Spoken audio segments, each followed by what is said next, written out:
मैं उसे उम्मती मानू जो मरते वक्त अपने बच्चों को कहते हैं मेरे भाई को जनाजे को हाथ न लगाने देना।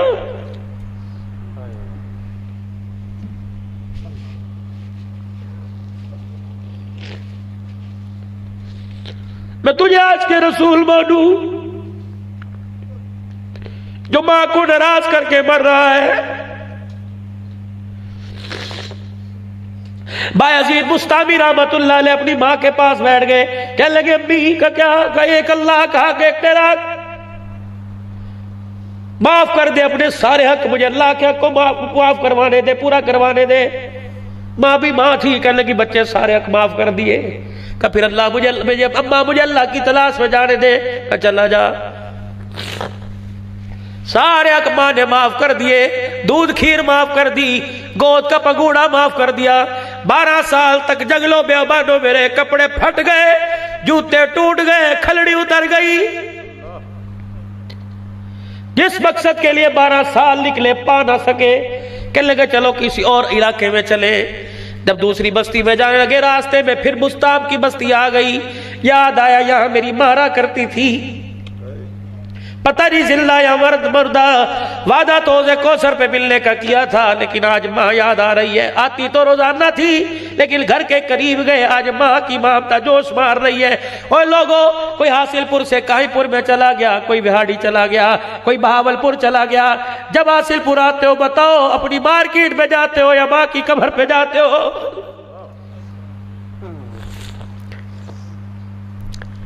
बहन भाई जिंदा है, वीर आजा, खाना तैयार है। जब तू आएगा हड्डिया से चूल्हे से हड्डिया उतारूंगी। लेकिन वीर कहाँ खड़ा है? बाप की कब्र पे रो रहा है, जाकर माँ की कब्र पे फूल डाल रहा है कि पहले माँ का हक है। बायजीद बुस्तामी रहमतुल्लाह अलैह तशरीफ ले गए। जाके तहज्जुद का वक्त है, हाथ बढ़ा के कुंडी बजानी चाहिए, हाथ रोक दिया। का बायजीद इस उम्र में, सारी उम्र में सुख नहीं पहुंचा सका, दुख तो ना दे। पता नहीं किस वक्त अल्लाह अल्लाह करके सोई होगी। अल्लाह अकबर। जब तहज्जुद का वक्त हुआ, घर की नाली से पानी बाहर निकलता नजर आया। का अब मां जाग गई, यूं करके आहिस्ता से दरवाजा बजाया, अंदर से आवाज आई, बायजीद ठहर जा, भी आ रही हो। 12 साल के बाद पुत्र बूहे ते आया। और साल वो कहते साडे मां प्यो मैनू पुछदे कोई नहीं, तू पूछ के तो देख। बेटा दुबई से फोन कर रहा है, भी तू मुझे भूल गई, पूछ के तो देख। अल्लाह अकबर, अल्लाह अकबर। बीवी ने तेरी तस्वीर बेड के साथ रख रखी है, मां ने तेरी तस्वीर दिल में लगा रखी है। कहता अब्बा मैं तेनू याद नहीं आता, पूछ के तो देख।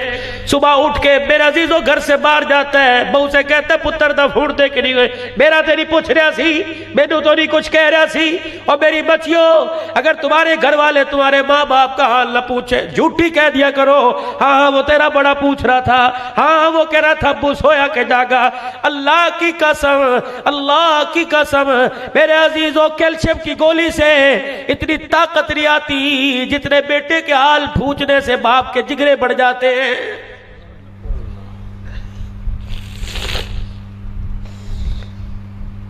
आज साले सवाब की महफिल है। भाई इरफान साहब के दादा दादी, नाना नानी, राव शरीफ साहब के वालिदैन मरहूम, सारी उम्मत के साले सवाब के लिए प्रोग्राम कराया।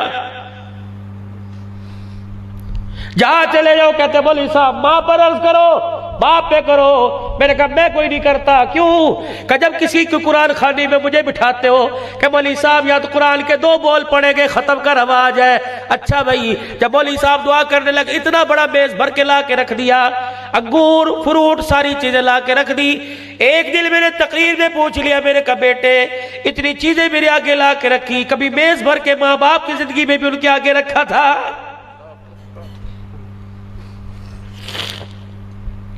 उस वक्त तो कमरे में अंधेरा था, बिजली बंद। अंदर गया, उसने कहा खैर आज क्या हुआ? का खबरदार मुझे घर अलहदा लेके दे, वहां माँ को किसी बैल के घर भेज। पूछा क्यों, क्या बात है? अल्लाह अकबर। बार बार फ्रिज खोल के फ्रिज की रबड़ी खराब कर दी। और लोग पूछते हैं क्यामत कब आएगी? जब माँ बाप को इजाजत बहुए से लेनी पड़ जाए, फ्रिज में से पानी ले सकूं या ना ले सकूं, एक गिलास के पीछे बीवी के आगे बहू के आगे सर झुकाने पड़े, तो समझ लो कोरोना की सूरत में कयामत आ गई।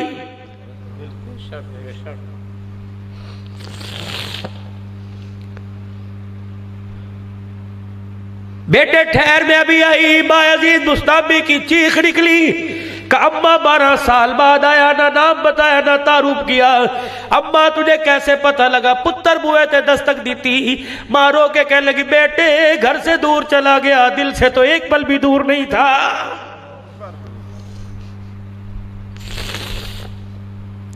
दरवाजा खोल के देखा, अल्लाह अकबर, हालत बिगड़ी पड़ी, कपड़े फटे पड़े, पैर में जुत्ती कोई नहीं, पेट में रोटी कोई नहीं, रंग उड़ा उड़ा है।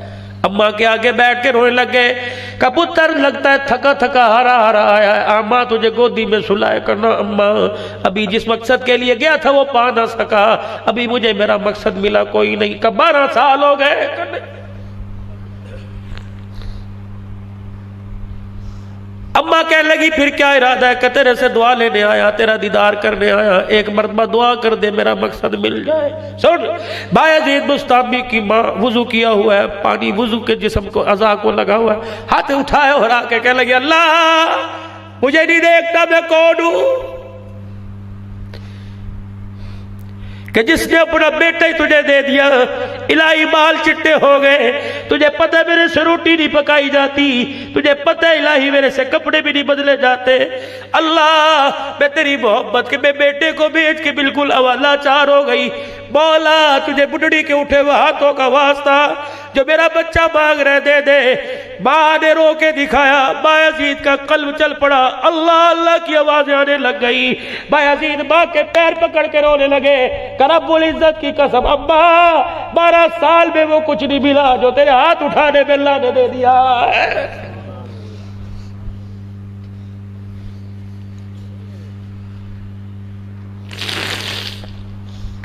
और नौजवान ला ताकत किस काम की, ये दूध सोडे किस काम के? ओ लोगो बच्चों ये ताकत किस काम की जो माँ बाप की खिदमत ही ना कर सको। मैं तो जहां जाता और प्रोग्राम में रोता हूं लोगों, अपनी मस्जिद के मौलवी साहब से गुस्ल देने का तरीका सीखो। मौलवी साहब क्यों? हम तो माशाअल्लाह साहब ऐसे खाते पीते लोग। और नहीं नहीं, मैं मोहल्ले के मुर्दे नहलाने की बात नहीं करता। नहलाएगा तो एक के नहलाने पर 40 कबीरा गुनाह माफ कर दिए जाएंगे। जो गुनाह बगैर तौबा से माफ नहीं होते, मैयत को नहलाने पर अल्लाह माफ फरमाएगा। मौलवी साहब फिर किस लिए गुस्ल का तरीका सिखला रहे हो? ओ जवाना गुस्ल का तरीका सीख ताकि बाप मरे, मस्जिद के मौलवी साहब को न बुलाए, खुद अपने बाप को अपने हाथों से गुस्ल दे। और गुस्ल देते हुए तुझे ख्याल आएगा तेरा बाप है। अल्लाह कितनी मर्तबा उसने तुझे नहलाया, बचपन में, लड़कपन में, जवानी में, कंधे पर उठा के तुझे नहलाया। आज एक मर्तबा उसे नहलाने का मौका मिला, इस अंदाज से नहला, ज़मज़म के पानी से नहीं, हर के गुलाब से नहीं, मस्जिद के पानी से नहीं, अपने बाप को अपने आंसुओं के पानी से नहला, ताकि तेरे आंसुओं को देखकर अल्लाह कब्र में जाते तेरे बाप के जन्नत के दरवाजे खोल दे। सुभान अल्लाह।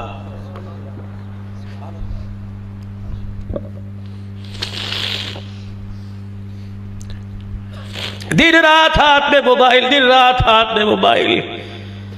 सस्ते दौर के अंदर 50, 60, 70 हजार, 1.5 लाख रुपए में बहन की डोली उठ जाया करती थी। शर्म नहीं आती मां की चूड़ियां बिकवा कर। पता नहीं किसके आगे तुम्हारे बाप ने तुम्हारी जिद पूरी करने के लिए हाथ जोड़े। पता नहीं 2 महीने की तनख्वाह एडवांस लेकर तेरे हाथ के अंदर मोबाइल आया है। ये मोबाइल तो इसलिए आया था कि बच्चा इससे तालीम हासिल करके आला मकाम लेगा, लेकिन उसे क्या पता था ये बच्चा सारी रात मोबाइल के ऊपर अल्लाह अकबर मेरी इज्जत कर मेरी पगड़ी के जनाजे निकालते रहेगा। जाओ जाके हासिलपुर में हजारों नहीं, सैकड़ों नहीं, और 4-5 तो कब्रिस्तान होंगे। जाओ अल्लाह की कसम 2 मिनट खड़े हो जाओ, जिसम पे कप कपी तारी होती है। 2 मिनट के लिए कब्रिस्तान की दीवार के पास खड़े होने को दिल नहीं करता। इस पापी दिल को समझा, इस नफ्स को समझा, आज तेरा खड़े होने को दिल नहीं करता। अल्लाह की इज्जत की कसम क़यामत की सुबह तक तुझे इस कब्र में लेटना पड़ेगा। मुश्क हो गई, काफूर हो गई, चिट्टे रंग का कफन लट्ठे का हो गया, चटाइयां हो गई, गुलाब के फूल की चादर हो गई, गुलाब के फूल की पत्तियां हो गई, अरके गुलाब की शीशी हो गई। ये एक दिल का धोखा है मेरे अजीजों, ये एक दिल का मामला है। जैसे चिट्टे कपड़े मेरे अजीजों एक दिन बाजार में पहन के नहीं फिर सकता, इसी तरह अगर ईमान की मजबूती ना हुई तो ये कफन भी एक दिन भी कब्र में काम नहीं आएगा। मरने की देर है, कब्र में जाके देख, मलकुल मौत नहीं, अल्लाह अकबर। कब्र के अंदर जो मुनकर नकीर आएंगे सबसे पहले तेरा कफन उतार के फेंकेंगे।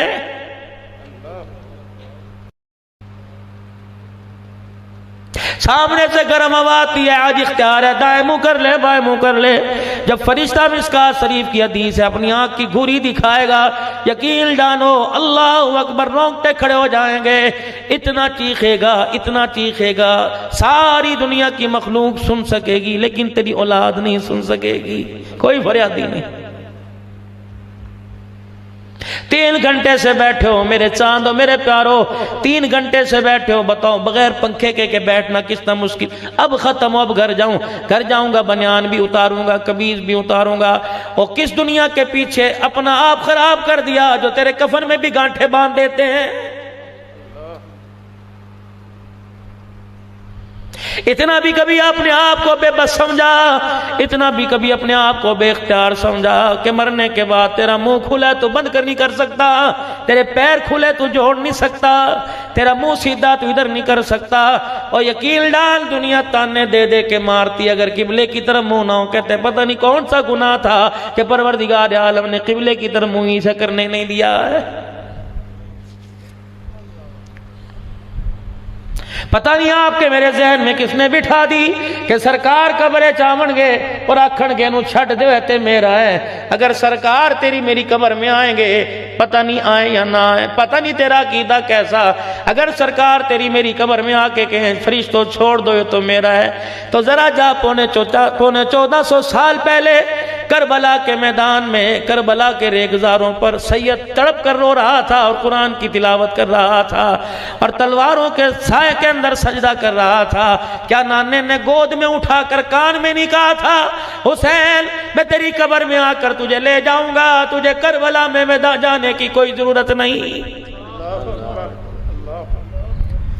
फातिमा मेरे जी अब्बू, फरमाया कयामत के दिन जरा अमल वाली झोली तकड़ी लेके आना, अमल वाला थैला तकड़ा लेके आना, फिर मैं जानू मेरा खुदा जाने। ऐ फातिमा अगर इस भरोसे पर तू सारे नबियों के सरदार की बेटी है और अमल वाली को टोकरी तेरी खाली हुई, तो मेरी बेटी जब खुदा तुझे अपने सामने खड़ा करेगा तो मैं मोहम्मद भी तेरे से दूर हट के खड़ा हो जाऊंगा। ऐसा खुदा के सामने से गुजरते हुए ये ना करियो, मेरा घर वाला सच्चा सुच्चा कमली वाला है। ऐसा अगर बारी तेरी आई और तेरे अमलों के बारे में तेरे से रब ने पूछा तो मैं भी दूर हट के खड़ा हो जाऊंगा। कहां तो झोली फैला फैला के अल्लाह मेरी उम्मत का 6 दिन 7 रातें सजदे करके अल्लाह मेरी उम्मत अपने खानदान वालों से कह दिया नहीं नहीं, तुम्हें अल्लाह अकबर कयामत के दिन मेरे हौज़े कौसर पे खड़ा होने के लिए मेरे साथ करके कुछ दिखाना पड़ेगा। इतनी जल्दी इतनी सस्ती जन्नत है तो सैयदा ज़ैनब रज़ियल्लाहु ताला अन्हा को, इमाम ज़ैनुल आबिदीन को, हजरत हसन के बेटे कासिम को, ओनो मोहम्मद को, मुस्लिम बिन अकील उसकी औलाद को, हजरत हुसैन को, अली अल अकबर को, अली असगर को कोई समझ नहीं आई, ज़ैनब को कोई समझ नहीं आई। जब आखिरी घर का चश्मो चराग बचा, पूरा खानदान नबूवत करबला के मैदान में ज़िबा हो गया, तो बहन हुसैन का हाथ पकड़ के ले आती और कहती भैया लोगों ने एक कुर्बानी दी, बदर के मैदान में किसी के घर से 2 आए, ओहद में एक के घर से 4 आए, तेरे घर से तो 72 चले गए, अब तू ना जा। कयामत के दिन नाना को अपनी चादर दिखाकर तेरे लिए जन्नत के दरवाजे खुलवाऊंगी। नहीं नहीं, जब आखिरी बचा तो कहा भाई तू यहाँ क्यों बैठा हुआ है, चल नाना झोली फैला के तेरा इंतजार कर रहा है। अल्लाह अकबर, कयामत का दिन होगा, कोई 1 लाएगा कोई 2 लाएगा, मैं झोली में 70 शहीदों के सर दिखाऊंगी।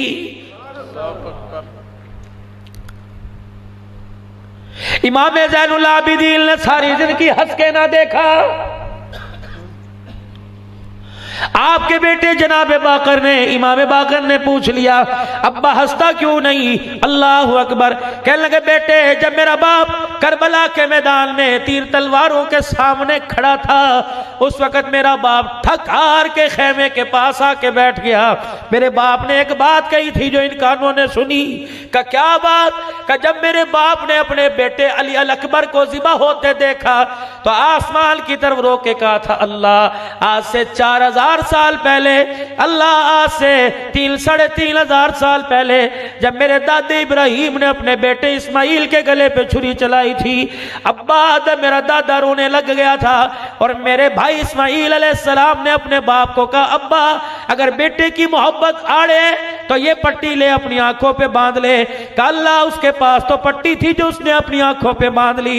इलाही तेरा हुसैन आज इतना बेबस है, बेटे को ज़िबा होते देख कर इसके पास पट्टी भी कोई नहीं।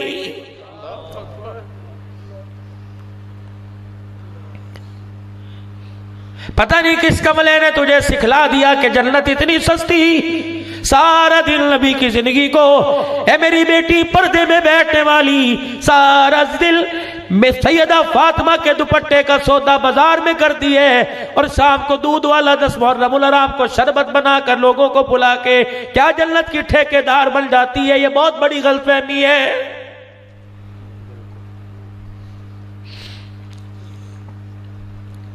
जितनी उम्महातुल मोमिनीन मदरसे में आई मेरी बच्चियां, मेरी बहनें आई बैठी हो, यकीन जानो क़यामत का दिन होगा।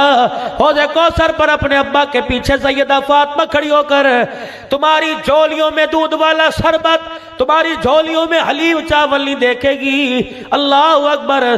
तुम्हारे सीने और तुम्हारे चेहरे पर गैरत ईमानी देखकर तुम्हें हौज़े कौसर पर आने की इजाजत देगी। अगर दुपट्टा सर से उतरा नजर आया तो सैयदा फातिमा हौज़े कौसर के प्याले और तेरे मेरे दरमियान आके ना खड़ी हो जाए और के अब्बा अगर इनको पानी पिलाना है तो अब्बा जान अल्लाह अकबर के मैं 4 दिन घर में फाका क्यों कराया था।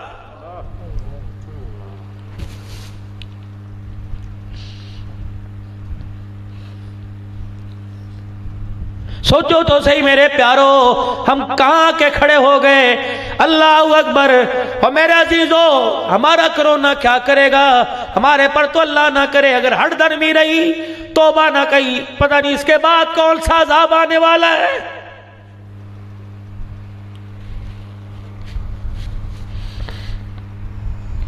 दो साल हो गए मदीने में दाखिला बंद है, जाने की इजाजत कोई नहीं। कहां गया वो तेरा दिमाग का फतूर? तू क्या करता था? पैसा फेंकते तमाशा देख, ला पैसा और जा मदीने की सरजमी में खड़ा होके दिखा। वो कहां है बेटा जो अपने बाप से कहता था अब्बा पैसा है तो सब कुछ है, बेच मकान, बेच मार्केट और जा जा एहराम बांध कर बैतुल्लाह का तवाफ करके आ। खुदाए पाक की कसम फड़कने की इजाजत नहीं दे रहा है।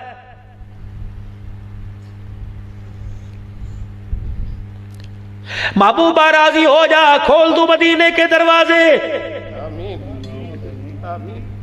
जब इस जैसे न रो के दिखाया होगा, कमली वाले मैंने शेव करनी छोड़ दी, लोगों ने मेरे पास बाल कटवाना शुरू कर दिए, बताओ माफी मिलेगी?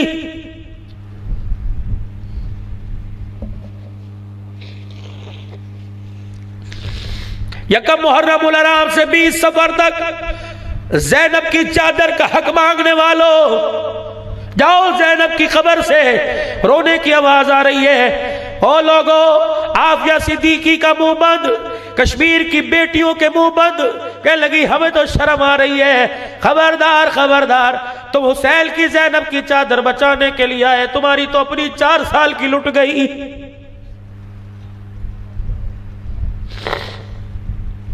ये अंग्रेजों का मुल्क है, यहूदियों का मुल्क, काफरों का मुल्क।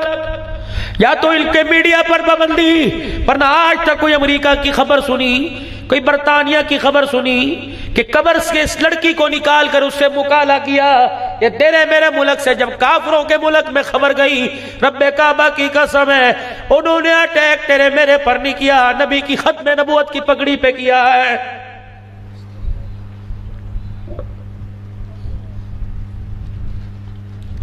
कहाँ चले गए वो लोग? वइज़ा क़ील लहुम आमिनू कमा आमनन नास, कहाँ चले गए वो लोगों? ईमान लाओ जैसे ये लोग ईमान लेके आए कि पूरे पाकिस्तान वाले, पूरे कांदले वाले, पूरे निजामुद्दीन वाले, पूरे तबलीगी मराकिज वाले, पूरे जिहादी सेंटर वाले, पूरी दुनिया के मदारिस वाले, क्या पूरी दुनिया के शयूख अपने आप को कह सकते हैं कि ईमान लाओ जैसा मैं ईमान लेके आया? रब्बे काबा की कसम है, मौला फरमा रहे थे सिद्दीकी बनो। कौन सिद्दीक? आपने फरमाया मेरा सिद्दीक तेरा ईमान अल्लाह एक पलड़े में रखेगा और सारी कायनात के मर्द औरतों का ईमान एक पलड़े में रखेगा। अल्लाहु अकबर। फिर भी तेरे ईमान वाला पलड़ा भारी हो जाएगा।